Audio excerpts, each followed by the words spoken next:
Guys, welcome back to my channel Earth Mom Reactions. मैं हूं ज्योति और वेलकम करती हूं आप सभी का मेरे चैनल में। अगर वीडियो के माध्यम से आप चैनल में नए जुड़े हैं तो जल्दी से चैनल को सब्सक्राइब कर दीजिए, वीडियो को लाइक जरूर करना और वीडियो को एंड तक जरूर देखना। आज की वीडियो में आप लोगों को जबरदस्त मजा आने वाला है और जबरदस्त मजे के साथ आज मैंने बहुत ही जबरदस्त सूट पहना है जो मुझे भी आज पर्सनली बहुत ही ब्यूटीफुल लग रहा है। ये पूरा का पूरा पार्टी वेयर सूट है जिसमें दुपट्टा भी इतना सुंदर आया है। ऑर्गेन्जा का ये दुपट्टा है, साथ में सिल्क प्लस कॉटन ब्लेंडेड ये पूरा सूट है। बहुत ही ब्यूटीफुल नेक डिजाइन है, पार्टी वेयर है और आप लोगों को बहुत सुंदर लगेगा। मैं इसका जो लिंक है वो कम्युनिटी पोस्ट में डाल दूंगी, फोटो भी डाल दूंगी फुल लेंथ, तो आप लोगों को अगर पसंद आए तो वहां से आप बाय कर सकते हैं। और अगर आप चाहेंगे तो कमेंट सेक्शन में भी मैं पिन कर दूंगी इसका लिंक, आप वहां से भी बाय कर सकते हैं। ठीक है, तो चलिए फिर आज के रिएक्शन वीडियो में आगे बढ़ते हैं हम लोग आगे। मुझे ऐसा लगता है ना, आज का सीन देख के और आज कल का सीन देख के, देखो आज मैंने हेडफोन नहीं लगाया क्योंकि आज मैंने ये वीडियो पहले ही देख लिया था। आज मैं रिकॉर्ड लेट में कर रही हूँ, ठीक है। तो मुझे ऐसा लगता है ना कि सारे के सारे झूठे सोशल मीडिया पे आके बैठ गए हैं और उन झूठों की पोल खोलने के लिए यूट्यूब के भी भगवान होंगे ना, यूट्यूब वाले भगवान ने भेजा है हमारे जगत जीजा को कि जाओ अपने काम पे लग जाओ और इन सारे झूठों को धीरे धीरे एक्सपोज करो। और जगत जीजा उस काम को बड़ी ईमानदारी के साथ कर रहे हैं। वो कहते हैं ना कि घाट घाट का पानी पीने के बाद ही हमें पानी का असली स्वाद पता चलता है और जिंदगी में इतने सारे लेसन्स के बाद ही हमें पता चलता है कि हमें किस तरीके से कहाँ पे क्या चीज करनी है। तो ये सारी चीजें सफर करते करते पिछले 6 महीने में हमारे जगत जीजा जी बहुत ज्यादा समझदार और स्ट्रांग हो गए हैं और कहीं ना कहीं उन्हें यूट्यूब की गणित समझ में आ गई है कि भाई यहाँ पे एक्चुअली में कोई किसी का नहीं है। आपसे 2 बोल प्यार से बोलने वाला इंसान कब 2 बोल कड़वे बोल दे ये आपको भी पता नहीं चलेगा। तो अब हमारे जो जगत जीजा है वो सबूत के मामले में भाई एकदम सटीक है। वो बोली बुलाई बातों पे और वर्बल बातों पे बिल्कुल भी लीक नहीं करते। वो अपने पास सारे सबूतों का स्टॉक लेके बैठे हुए हैं और उस स्टॉक के साथ 1 बाय 1 सबके झूठों पर से पर्दाफाश कर रहे हैं। अब आप लोगों की गलतफहमी डेफिनेटली आज की वीडियो के बाद ये तो क्लियर हो गई होगी कि वो ना तो किसी के चापलूसी करने आए थे और ना ही वो किसी का स्टैंड लेने आए थे। वो बस ऑडियंस को गुमराह होने से बचाने आए थे, जैसे कि कहीं ना कहीं वो काम हम भी करते हैं। और अक्सर हमें इस काम के बदले में कभी कभी क्रिटिसिज्म, कभी कभी नेगेटिविटी का सामना करना पड़ता है, बट इट्स ओके। हमें अंदर से सुकून मिलता है कि हमने अपनी बात बोल दी। अब कल को आप लोग उस बात को मानो या ना मानो ये आप लोगों का कॉल है। एटलीस्ट हमारा दिल ये बोल के हल्का हो जाता है कि हमने भाई बोल दिया, हमें कोई चीज पता चली और हमने बोल दिया। वहीं पे जगत जीजा बहुत समझदारी का काम कर रहे हैं क्योंकि ऑडियंस बिना सबूत के आज की डेट में कुछ मानने को तैयार ही नहीं होती, तो वहां पे सबूत रखने पड़ते हैं और जगत जीजा वो सबूत रख रहे हैं। फिलहाल जगत जीजा ने जो सबूत यहाँ पे रखे हैं ना, वो कल से बोल रहे थे कि अपनी बोली हुई बातों को वापस ले लो, अपनी बोली हुई हरकतों के लिए सॉरी बोल दो। लेकिन हमारी इवेंट वाली दीदी भी ढीठ की तरह अड़ी रही। अरे कैसे सॉरी? इवेंट वाली दीदी सॉरी तो बोलना बनता था बॉस। जो बिहेवियर आपने दिखाया, जो लैंग्वेज आपने इस्तेमाल करी, उसके लिए सॉरी तो बोलना बनता था। लेकिन भैया अकड़ अपनी अपनी, वैसे ही नसीब अपना अपना। जगत जीजा ने कल कम्युनिटी पोस्ट के माध्यम से इवेंट वाली दीदी को ये टाइम दिया था कि समय रहते हुए सॉरी बोल दो, वरना मैं रिकॉर्डिंग डालने पे कहीं ना कहीं मजबूर हो जाऊंगा। क्योंकि यहाँ पे बात जगत जीजा के ऊपर भी आई थी। कभी बोलती हैं इवेंट में बुलाया था, कभी बोलती है इवेंट में बुलाया नहीं था, कभी कहती इवेंट में जरूरत नहीं थी, कभी कहती हैं कुछ। तो वो आखिर कहना क्या चाहती हैं? अब उसके लिए हमारे जगत जीजा के पास तो सबूत था, ठीक है। जगत जीजा ने टाइम भी दिया पर बंदी नहीं आई। बस फिर क्या था, जगत जीजा ने पटक दिया सबूत। अच्छा, सबूत से पहले आप लोगों को मैं एक सीरियस नोट पे डिस्क्लेमर देना चाहती हूँ, ठीक है। सीरियस नोट पे, क्योंकि मैं आजकल देख रही हूँ कि उल्टे सीधे काम करो और कभी किसी का रेफरेंस दे दो, कभी किसी का रेफरेंस दे दो। तो मैं आज अपने ऑफिशियल चैनल से ये ऑफिशियल स्टेटमेंट सबके लिए देती हूँ कि कोई भी इंसान किसी भी ब्लॉगर के पास या किसी भी अदर चैनल के पास या किसी भी सब्सक्राइबर के पास ये बोल के आए, मेरा नाम लेके आए कि मैं अलाना की दोस्त, मैं फलाना की दोस्त, या मैं इसको जानती हूँ, मैं उसको जानती हूँ, तो मैं आप लोगों को यहाँ पे क्लियरली बोल दूं कि मैं यहाँ पे किसी को भी नहीं जानती। अगर कोई इंसान मेरा नाम लेके यहाँ पे रेफरेंस देने आए तो सीधा सीधा बोल दो, मैंने अपनी ऑफिशियल स्टेटमेंट यहाँ पे रिकॉर्ड कर दी है। कि मेरे बिहाफ में जब भी बात करने आऊंगी मैं खुद केपेबल हूँ। अगर मुझे किसी से कुछ बात करनी होगी मैं खुद जाऊंगी, लेकिन मेरे नाम का इस्तेमाल करके कोई भी किसी भी व्लॉगर के पास आए तो मैं किसी को नहीं जानती हूँ। यस, मैं किसी को नहीं जानती हूँ। मेरे वाईटी पे 2 फ्रेंड्स हैं और वो मेरे ऑफलाइन हैं। वो कभी भी वाईटी के मैटर में मेरा नाम लेके इधर उधर नहीं जाएंगे। इसीलिए मैं ये डिस्क्लेमर दे रही हूँ कि मेरा वाईटी में फिलहाल कोई दोस्त नहीं है या कोई जान पहचान का नहीं है। मेरी सबसे एक नॉर्मल हाय हेलो है। जैसे मैं अपने सब्सक्राइबर को उनकी आईडीज से जानती हूँ, ऐसे ही मैं बाकी लोगों को भी उनकी आईडीज से जानती हूँ। तो मेरे रेफरेंस में कोई भी किसी के पास आए तो उसको एंटरटेन ना किया जाए और कृपया करके मेरा नाम ना लिया जाए। ठीक है, तो ये रिकॉर्डेड है मेरा आज का स्टेटमेंट, ताकि फ्यूचर में कभी इस चीज़ का कोई मिसयूज ना कर ले कि मैं उसको जानती हूँ, मैं उसको जानती हूँ। मैं किसी को नहीं जानती भाई, मैं किसी को भी नहीं जानती। मुझे तो ऐसा लग रहा है कि मैं अब अपने आप को भी भूलने लगी हूँ। तो प्लीज़ ऐसा मत कीजिए। चलिए फिर आगे बढ़ते हैं हम लोग। तो हमारी इवेंट वाली दीदी को मिला था भरपूर मौका, लेकिन इवेंट वाली दीदी ने उस मौके का फ़ायदा नहीं उठाया। तो हमारे जगत जीजा ने यहाँ पे पटक दी रिकॉर्डिंग। अब उस रिकॉर्डिंग में देखो कितने लोगों के झूठ सामने आ गए, कितने लोगों के झूठ। जगत दीदी का झूठ सामने आ गया, इवेंट वाली दीदी का झूठ सामने आ गया, मतलब दोनों के झूठ सामने आ गए। कितना ये लोग पब्लिक के साथ खेलते हैं। जैसे ही मैंने रिकॉर्डिंग में इवेंट वाली दीदी का ये स्टेटमेंट सुना ना कि ऐसा ऐसा ये दल इंक्लूड हो गया है, मुझे ऐसा ऐसा हो रहा है, मेरा प्रोग्राम खराब हो सकता है, आप प्लीज़ यहाँ पे मत आना। हालांकि आपके ऐड वैड बैनर वैनर सब बन चुके हैं, लेकिन आप प्लीज़ यहाँ पे मत आना।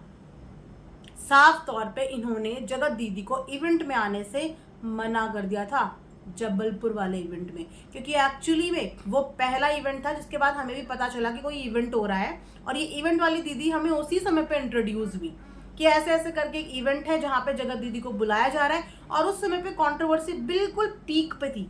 उस समय पे ऑडियंस एक्चुअली में इतनी भड़की हुई थी कि वो जगत दीदी को एक आंख भी पसंद नहीं कर रही थी, और उस समय पे ये बवाल हुआ था। और उसके बाद जगत दीदी को उन्होंने अपने इवेंट में आने से साफ मना कर दिया था। लेकिन जगत दीदी एक व्लॉग और एक वीडियो लेके आई थी, आई थिंक लाइव भी हो सकती है, बट एक वीडियो लेके आई थी जिस वीडियो में उन्होंने बोला था कि अगर आप लोगों को गलतफहमी है तो मैं उस फंक्शन में इनवाइटेड थी, मुझे उसमें इनविटेशन मिला था, लेकिन मैं अपने कुछ पर्सनल कमिटमेंट की वजह से उस फंक्शन का हिस्सा नहीं बन पाई। एग्जैक्टली यही बोला था ना कि मैं कहीं पे जा रही हूँ, मेरा कहीं पे कुछ और साइन है, मेरा कहीं पे कुछ और कॉन्ट्रैक्ट है, मैं इसीलिए इस बात का हिस्सा नहीं बन रही। याद कीजिए, बोला था कि नहीं बोला था? बोला था ना। उसी के साथ साथ ये जो इवेंट वाली दीदी है ना, इन्होंने भी आके ये बात बोली थी कि वो इनवाइटेड थी, वो इनवाइटेड थी। कौन कह रहा है कि वो इनवाइटेड नहीं थी? वो तो इनवाइटेड थी। तो अब देखिए ना, आ गया ना सबूत के साथ सच सामने। अब बोलिए कि जगत जीजा जगत दीदी की चापलूसी कर रहे हैं। अगर वो उनकी चापलूसी करते हैं ना तो वो ऑडियंस के सामने ये सच लाके नहीं रखते कि इवेंट वाली दीदी ने उनको इवेंट में आने से मना कर दिया था, और फिर इन लोगों ने फेक वीडियो बना के ये दिखाने की कोशिश करी कि हम तो इनवाइटेड थे। सेम उसी तरीके से जिस तरीके से इवेंट वाली दीदी ने जगत जीजा के लिए रूमर्स फैलाया कि मैंने तो इसको इवेंट में आने से मना कर दिया था, लेकिन सच्चाई ये थी कि जगत जीजा ने उन्हें इवेंट में आने से मना नहीं किया था। जगत जीजा ने उनके इवेंट से पहले ही बैकआउट कर लिया था। वो पहले ही उनको समझ गए थे और उन्होंने पहले ही उनके इवेंट से बैकआउट कर लिया था। लेकिन अपनी वाहवाही बनाने के लिए इन्होंने ये बोलने की और ये जताने की कोशिश करी कि जगत जीजा को भी इवेंट से इन्होंने मना किया है ना। तो अब आप लोग सारे डॉट्स कनेक्ट कर सकते हो। जबलपुर वाले इवेंट में जगत दीदी को इवेंट वाली दीदी ने मना किया, बैनर छपने के बाद, सब कुछ होने के बाद इन्होंने उसको मना किया। ठीक है, और अब जब मामला ठंडा हो गया, थोड़ी सी चीजें सिमट गई, अब वापस से उनका थोड़ा सा नाम होने लगा, तो अब इवेंट वाली दीदी उनको इनवाइट करने के लिए, उनको पैम्पर करने के लिए उनके घर तक पहुंच गई, उनके घर तक उनको इनवाइट करने पहुंच गई। और उसके बाद अब गेम खेल दिया जगत दीदी ने। तो वैसे देखा जाए तो जगत दीदी ने भी कुछ गलत नहीं किया। अगर उनकी जगह मैं भी होती तो सामने वाले को ऐसा ही सबक सिखाती, टू बी वेरी फ्रैंक। जैसा उसने मेरे साथ किया मैं उसको वैसा ही सबक सिखाती कि एंड टाइम पे उसने मेरा इस तरीके से इंसल्ट किया कि मुझे बैनर छपने के बाद, देखो जाना ना जाना मेरी चॉइस थी, लेकिन आप किसी को पहले इन्वाइट करो, इनविटेशन के बाद आप सामने वाले को एक नोट डाल दो कि प्लीज आप मेरे इवेंट का हिस्सा मत बनना, आपके आने से मेरा इवेंट खराब हो जाएगा। सोचो सामने वाले को कितना गहरा धक्का लगता है। एक तो वैसे ही उनका उस समय पे बैड फेस चल रहा था, उस वक्त पे उनका वैसे ही एक गलत टाइम चल रहा था और उस गलत टाइम पे कोई बंदा उनको इवेंट में आने से मना कर रहा है। वैसे वो शायद खुद भी कंफर्टेबल नहीं होती जाने के लिए, लेकिन फिर भी जो इन्होंने मना किया वो कहीं ना कहीं उनको चोट तो उस समय पहुंची होगी, है ना। और अब उस चोट का बदला उन्होंने ऐसे लिया, तो ठीक लिया ना, अपनी जगह पे, अपनी जगह पे ठीक लिया। मैं यहाँ पे गलत नहीं बोलूंगी, जैसे को तैसा। अगर आप सामने वाले का अपने मतलब के लिए इस्तेमाल कर सकते हैं तो सामने वाला भी आपको ऐसा सबक सिखा सकता है ना, ऐसा सिखा सकता है सबक, ठीक है। अब यहाँ पे इवेंट वाली दीदी का एक और अनप्रोफेशनल बिहेवियर। सोचिए कि ये एक इवेंट ऑर्गेनाइजर हैं, बड़ी बड़ी सेलिब्रिटीज के साथ काम करती हैं। इनविटेशन छपने के बाद, बैनर छपने के बाद इनको कोई रैंडम कॉल करता है, XYZ, क्योंकि इनका नंबर डिस्प्ले था टिकट्स वगैरह के लिए, तो इनको कोई भी रैंडम इंसान कॉल करता है और सामने वाले के लिए इनको खूब सारी बातें बताता है, ठीक है। मैं ये हूँ, मैं वो हूँ, ये बिना किसी की ऑथेंटिसिटी चेक करे हुए, बिना किसी की आइडेंटिफिकेशन करे हुए, ये सिर्फ एक रैंडम कॉल के बेस पे सोचिए कि अपने गेस्ट को इवेंट में आने से मना कर देती है। क्या ये एक वाकई में रिस्पॉन्सिबल बिहेवियर है?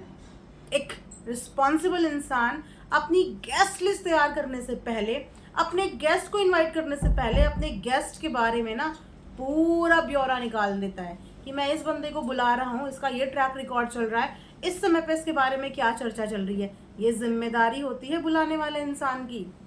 ये तो बहुत बड़ी कान की कच्ची निकली, बहुत बड़ी कान की कच्ची, कि इनको किसी ने कॉल कर दिया और उस कॉल के बेस पे इन्होंने सामने वाली को मना कर दिया। तब इनका प्यार मोहब्बत कहाँ था सिंगल लेडी के लिए? तब इनका प्यार, इनकी लाइकनेस कहाँ थी जगत दीदी के लिए? जो बाद में इनके अंदर का प्यार जाग गया, इनको अचानक से उनकी बेटी का ख्याल आ गया। क्यों ये ख्याल पहले नहीं आया? अगर आप जगत दीदी के लिए लॉयल होती और अगर आप जगत दीदी को प्यार करती ना, और अगर आपकी जगह, एक एग्जाम्पल दे रही हूँ, मैं होती और मैं किसी को पसंद करती, चाहे उसके लिए पूरी कायनात भड़काने के लिए मुझे कॉल कर देती, लेकिन मैं उस कॉल को कभी एंटरटेन नहीं करती। अगर मैं जिम्मेदार होती और इस पोजीशन पे होती कि मैं एक इवेंट मैनेजमेंट कंपनी चला रही होती, एक ऑर्गेनाइजर होती, तो मैं एक रैंडम कॉल के बेस पे कभी अपने गेस्ट की इंसल्ट नहीं करती। मैं अपने गेस्ट के लिए फाइट करती कि देखते हैं कौन सा दल आता है। ये भी तो बोल रही थी कि मेरी भी पहचान है। किसी ने बोला अरे आपके वहां पे ऐसा ऐसा ऐसा ऐसा हो जाएगा, क्या इनकी जिम्मेदारी नहीं बनती थी उस चीज को क्रॉस चेक करने की?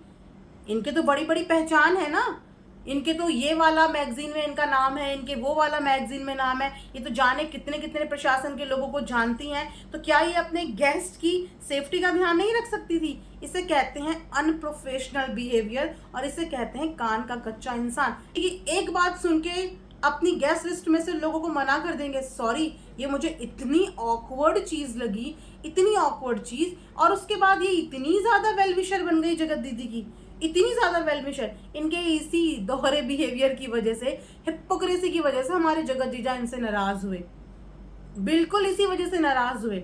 मैं रिएक्शंस देती हूँ, जगत दीदी पे देती हूँ, वो मेरी बहुत लाडो रानी प्यारी प्यारी नहीं है, लेकिन जहाँ पे मुझे लग रहा है कि इन्होंने, क्योंकि इनकी तो लाडो रानी थी ना, इनकी तो लाडो रानी थी, और ये उसके लिए किसी की कॉल पे इन्फ्लुएंस हो गई, किसी की भी कॉल पे इन्फ्लुएंस हो गया और इन्होंने उसको नहीं बुलाया।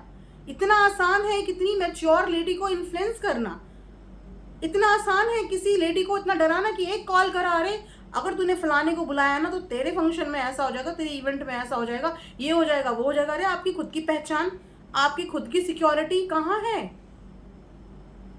बड़ी हैरानी हुई मुझे ये वीडियो देख के और ये चीजें सुन के। मतलब ऐसे लोगों के साथ काम करना आपको लगता है कि कंफर्टेबल होता है, जो अपने गेस्ट की सिक्योरिटी का ध्यान नहीं रख सकते, जिनको ये नहीं पता कि मुझे कहाँ पे क्या चीज़ बोलनी है, मुझे कौन सी चीज़ एंटरटेन करनी है या फिर मुझे कौन सी चीज़ एंटरटेन नहीं करनी। और उसके बाद जब सब चीज़ें सेटल हो गई तो जगत दीदी याद आ गई कि उन्हें बुलाने के लिए उनके घर तक पहुंच गए, तो फिर जगत दीदी ने भी सही किया। हालांकि उन्होंने अपनी ऑडियंस के साथ सही नहीं किया, ये मैं बोलूंगी कि अपना बदला लेने के चक्कर में जगत दीदी ने ऑडियंस का तो नुकसान किया, क्योंकि ऑडियंस ने इनसे मिलने के लिए पैसे खर्च करे थे। बस यहाँ पे गलती है कि ऑडियंस को इन्होंने ये भ्रम में रखा कि मैं आ रही हूँ, मुझसे मिलने का मौका आपको मिलेगा, मेरे साथ फोटो खिंचाने का मौका मिलेगा। और हैं, जगत दीदी की ऐसी बहुत लॉयल ऑडियंस है जो दिलो जान से उन्हें प्यार करती है, उनके लिए लड़ने जाती है, उनके लिए कमेंट्स करती है, मुझे खुद नेगेटिव कमेंट्स करती है, पर मुझे बिल्कुल बुरा नहीं लगता, क्योंकि मुझे देख के ये लगता है कि इन लोगों का प्यार सच्चा है। देखो, इमोशंस दो ही होते हैं, प्यार वाले और नफरत वाले। और जिसके सच्चे इमोशंस होते हैं ना, मुझे उस पर कभी भी नाराजगी नहीं होती। मुझे ये लगता है कम से कम ये किसी के लिए तो लॉयल है, भले ही जगत दीदी के लिए है, पर एटलीस्ट लॉयल तो है इनके इमोशंस। बस उन ऑडियंस के लिए बुरा लगा जो बहुत महंगा महंगा टिकट खरीद के बहुत दूर दूर से इनसे मिलने के लिए आ रहे थे। बस उन ऑडियंस को ठगा हुआ फील हो गया, क्योंकि जगत दीदी ने यहाँ पे अपना बदला लिया अपने हिसाब से। उन्होंने उनके साथ जो हुआ उसका सही चीज़ करी, लेकिन ऑडियंस के साथ इस चीज़ में गलत हो गया कि ऑडियंस इनसे मिलना चाहती थी। तो मैं जगत दीदी को ये बोलूँगी कि जगत दीदी भी एक ऐसा मीटअप अपनी ऑडियंस के लिए रख सकती है, जिस मीटअप में आपकी जो ऑडियंस आपसे इतने समय से मिलना चाहती है, आपकी ज़िंदगी में इतने उतार चढ़ाव आए हैं इस बीच में, जहाँ पे आपको आपकी ऑडियंस ने भरपूर सपोर्ट और प्यार किया है, आपके लिए रोते भी हैं, आपके लिए कंसर्न भी होते हैं, तो वहाँ पे एक बार आपको एक छोटा सा मीटअप अपनी यूट्यूब की उन ऑडियंस के लिए रखना चाहिए जो आपसे आके मिल पाए, आपके साथ आके टाइम स्पेंड कर पाए। इसके लिए आपको किसी इवेंट की ज़रूरत नहीं है, ये आप खुद भी ऑर्गेनाइज कर सकती हो। कुछ लोगों को सिलेक्ट करके एक जगह बुक करा के आप वहाँ पे अपनी ऑडियंस के साथ इंटरेक्शन कीजिए, उनको अपना टाइम दीजिए ताकि वो आपसे मिल पाए। ये मेरा एक ओपिनियन है। तो जितने लोगों का इस चक्कर में लॉस हुआ है ना, ये शिहोर वाले इवेंट में, वो लॉस भी उनका रिकवर हो जाएगा। उनको एक प्यारी सी ट्रीट अपनी तरफ से दीजिए फॉर अ चेंज। ये आपके लिए भी अच्छा हो जाएगा और ऑडियंस का इंटरेक्शन भी आपका हो जाएगा ना। हर बार आप लोगों ने क्रिएटर के साथ पार्टी करी है, एक बार अपनी ऑडियंस के साथ कीजिए, आप देखना कि आपको कितना पॉजिटिव फील होगा। It's just a suggestion. कोई मान ले तो ठीक है, ना मान ले तो भी भैया बढ़िया है। तो भैया देख लीजिए आप, ठीक है। जगत दीदी ने हमसे उस वक्त पे झूठ बोला, जबकि उस वक्त पे भी यह बात जो है बहुत तेज़ी से फैल रही थी कि इन्हें इवेंट में आने से मना कर दिया, मना कर दिया, मना कर दिया। लेकिन जगत दीदी ने बोला नहीं, मुझे तो बुलाया है। अब मुझे समझ में आ रहा है कि ये इतनी सारी पर्सनल बातें सोशल मीडिया पे कैसे आ गई थी उस समय पे भी। उस समय पे भी ये बात इसीलिए आ गई थी क्योंकि कॉल करने वाला ही इंसान सोशल मीडिया का था, जिसको इवेंट वाली दीदी ने सब बता दिया था। तो वहाँ से सोशल मीडिया पे ये बात फैलनी थी कि इनको तो बुलाया ही नहीं है, लेकिन दिखाने के लिए ऑडियंस को कि नहीं मुझे बुलाया है। वही झूठी शान फीके पकवान, आगे दोनों बुलाया है, हुआ ना अब बेड़ा गर्क। अब सच्चाई आई ना सामने। तो भाई झूठ की लाइफ बहुत कम होती है, और जब झूठ सामने आता है ना तो फिर इंसान आप पे विश्वास करना छोड़ देता है। सच थोड़ी देर के लिए कड़वा लगता है, लेकिन सच के साथ डील करना तो एक बार सीखो। ये ऑडियंस आपको सच के साथ एक्सेप्ट कर लेगी, कड़वे से कड़वे सच के साथ एक्सेप्ट कर लेगी। बस झूठ में इस ऑडियंस का दिल टूट जाता है। तो अपनी ऑडियंस के साथ हमेशा सच बोलो।